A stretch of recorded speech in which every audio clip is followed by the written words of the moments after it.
E atenção, hein? A CNN está dizendo que o Congresso entrega um trunfo político ao bolsonarismo. Vamos falar um pouco disso, hein? Tantas coisas a serem ditas. Damares. Damares resolveu apoiar a esquerda, hein? A Damares, mais um desses mandatos, 8 anos terminando agora, inúteis. Por isso que o Magno Malta, na época...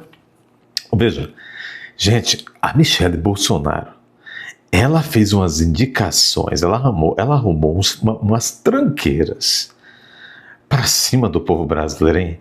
Tem um dedinho podre e mal cheiroso a dona Michele Bolsonaro, viu? E não é só ela não, né? Da família não é só ela não, a gente tem que, não é? Tem que falar a verdade, não é? Então, a Damares, uma senadora trôpega, disse que iria apoiar a Leila, uma ultracomunista, uma extrema esquerdista, a Leila do vôlei, né? Depois voltou atrás e disse que não é bem assim, não. Damares, a senhora é de esquerda, Damares. Vamos aqui então, pessoal. Acostumou a recorrer e o Palácio do Planalto quando tem problemas. Nesse caso, podemos ter o Supremo Tribunal Federal sendo acionado e considerado esse PL da dosimetria inconstitucional? É uma possibilidade no horizonte. Isso foi levantado durante a tramitação desse projeto de lei no Congresso Nacional, até porque já se esperava esse desfecho que a gente está caminhando para ter. Primeiro, o veto do presidente da República. Isso era uma obviedade que se tinha aqui em Brasília. E depois, a derrubada do veto pelo Congresso Nacional, de certa forma, já estava precificada. Foi um projeto muito bem aprovado na Câmara, principalmente no Senado, uma votação um pouco mais apertada, mas os parlamentares chegam nessa semana decisiva para uma das principais bandeiras do bolsonarismo, com um placar bem folgado, tanto em uma casa quanto em outra. Falam em mais de 300 votos dos deputados, mais de 45 votos dos senadores. Então tem tudo para esse veto ser derrubado. O próximo ponto é entender se haverá algum tipo de judicialização.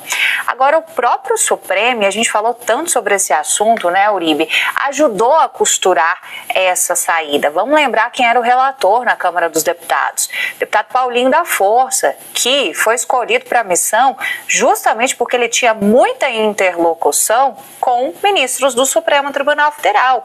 E um deles, que a gente pode citar expressamente, era o próprio ministro Alexandre de Moraes, que tantas decisões proferiu em relação ao 8 de janeiro. O Paulinho, inclusive, recentemente voltou ao Supremo Tribunal Federal e se reuniu mais uma vez com o ministro Alexandre de Moraes. Então, eles têm uma interlocução. Querendo ou não, esse projeto, na formatação final, tudo isso foi construído a várias mãos, com o Supremo, com os presidentes da Câmara e do Senado, porque era a matéria que poderia ser aprovada, deixando de lado aquela ideia mais ambiciosa do bolsonarismo de ter uma anistia ampla, geral e restrita. É o que eles podem oferecer a esses condenados do 8 de janeiro, com o entendimento de maneira geral de que algumas penas foram aplicadas em doses realmente maiores do que as que deveriam ter sido aplicadas. Então, isso perpassa essas discussões todas sobre revisão de penas.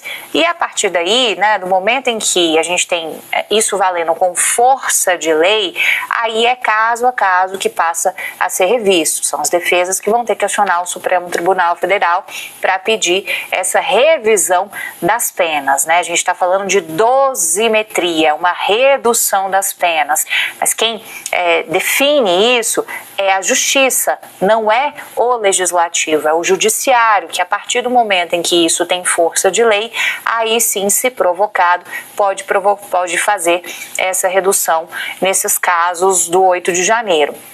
Então, querendo ou não, o Congresso Nacional nessa semana vai entregar uma espécie de trunfo político também ao bolsonarismo, porque é aquele tipo de bandeira que ajuda a mobilizar essas bases da militância bolsonarista. Inclusive, a gente teve algumas decisões do ministro Alexandre de Moraes nesses últimos dias, envolvendo algumas figuras muito icônicas para o bolsonarismo do 8 de janeiro, que, de certa maneira, já trazem um pouco dessa tendência, né? Teve a Fátima Tubarão, um dos nomes mais ali que... Bom, Margareth Menezes, ministra da Cultura, né? Mais uma cooptada pela China. Aliás, ela vai para lá de moleca de recado do governo Lula. Margareth Menezes desembarca na China, porque ela fala um chinês perfeito, tal qual fala o português, e se reúne com o ministro.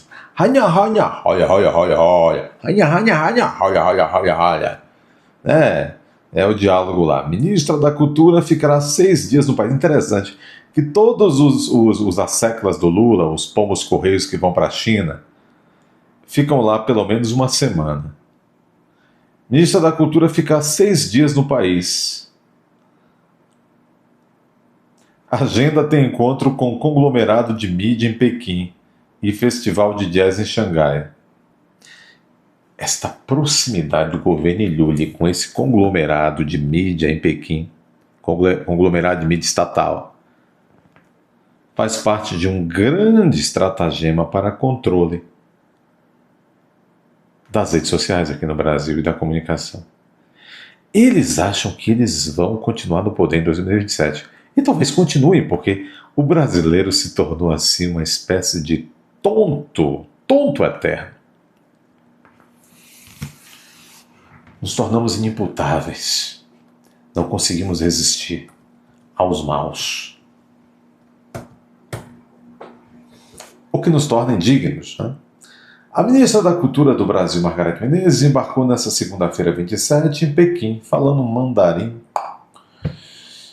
para uma viagem de 6 dias. O objetivo da visita é divulgar o Ano Cultural Brasil-China Cruz Credo, especialmente em um festival de jazz que será realizado em Xangai essa semana e que dará destaque para artistas brasileiros.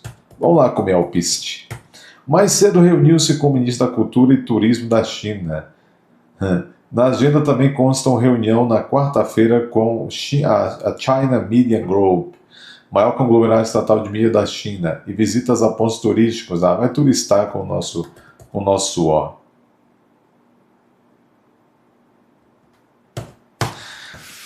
Aqui a nossa democracia, a nossa China dos trópicos, porque se você não sabe, nós somos governados pelos...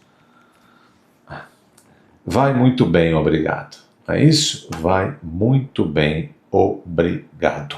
A preocupação da equipe de Flávio Bolsonaro com os amigos de Michele. Consultores da campanha presidencial do filho do ex-presidente relativizam atritos com a ex-primeira-dama e criticam o entorno dela por alimentar desavenças. É uma tese bem maluquete. Então, o entorno do Flávio prefere criticar os amigos da Michele e não a Michele. Veja, a Michele está por detrás disso. Porque se a Michele não estivesse autorizando os amigos, como esse rapazinho, que eu acho uma figura deplorável, o Augustin, deplorável por quê? Porque ele é um carrapato para cima da Michele. Ele gosta de fazer negócio, né? Eu tomei um pouco assim de repugnância da Michele Bolsonaro. Ela não é aquilo que nós imaginávamos, né? Muito bem. Mas, se ela não autorizasse, não aprovasse o que os amigos estão falando, ela já teria em público, ou pela rede social, dito, olha, estou me afastando de vocês estão fazendo intrigas. Tchau. Não. Significa, porque eu não sou tonto, que a Michele Bolsonaro está assim. Os seus empregados estão apenas fazendo o que combinaram com ela, tá certo? Eu estou seguro que se pessoas com algum cérebro, algumas pessoas com alguns cérebros, mais ou menos, não de fato tomarem a assessoria do Flávio e da campanha, bora lá, Rogério Marinho, e se o Ciro Gomes entrar na campanha, a candidatura do Flávio vai esvaziar, infelizmente, porque a maluquice já começou. E a sabotagem vem de dentro de casa. Aliás, como às vezes é comum na vida humana. Não é isso? Pois é.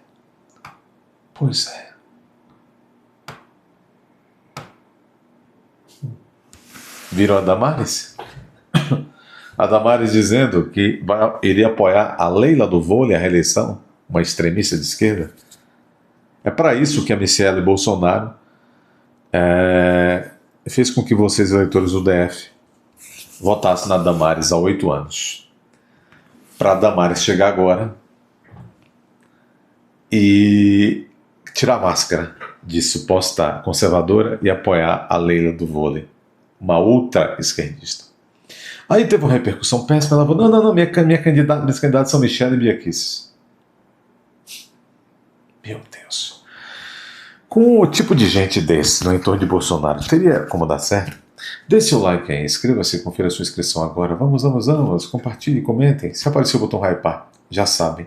Clique no botão hypar para esse vídeo chegar a mais pessoas. Pessoal, se você está aqui inscrito, confira a inscrição, porque estão tirando as inscrições de vocês. Inscrevam-se. Se está pela primeira vez, inscrevam-se. Preciso que você vá até a aba Seja Membro e hoje se torne membro do canal. Muita gente está esquecendo de renovar a membresia. Vamos lá, apoiem o canal. Vocês sabem, o canal tem 350 mil inscritos, mas está sofrendo aí, porque a plataforma não tem notificado vocês. Tá bom? Vamos, então, tornem-se membros do canal.